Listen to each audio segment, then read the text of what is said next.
నీతిమంతులారా, యెహోవాను బట్టి ఆనందగానము చేయుడి. స్తుతి చేయుట యథార్థవంతులకు శోభస్కరము.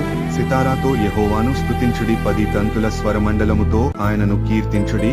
ఆయనను గూర్చి నూతన కీర్తన పాడుడి, ఉత్సాహధ్వనితో ఇంపుగా వాయించుడి. యెహోవా వాక్యము యథార్థమైనది, ఆయన చేయునదంతయు నమ్మకమైనది. ఆయన నీతిని న్యాయమును ప్రేమించుచున్నాడు. లోకము యెహోవా కృపతో నిండియున్నది. యెహోవా వాక్కు చేత ఆకాశములు కలిగెను, ఆయన నోటి ఊపిరి చేత వాటి సర్వసమూహము కలిగెను. సముద్ర జలములను రాశిగా కూర్చువాడు ఆయనే, అగాధ జలములను కొట్లలో కూర్చువాడు ఆయనే. లోకులందరూ యెహోవాయందు భయభక్తులు నిలుపవలెను. భూలోక నివాసులందరూ ఆయనకు వెరవవలెను. ఆయన మాట సెలవీయగా దాని ప్రకారమాయను, ఆయన ఆజ్ఞాపింపగానే కార్యము స్థిరపరచబడెను. అన్యజనముల ఆలోచనలను యెహోవా వ్యర్థపరచును, జనముల యోచనలను ఆయన నిష్ఫలములుగా జేయును. యెహోవా ఆలోచన సదాకాలము నిలుచును.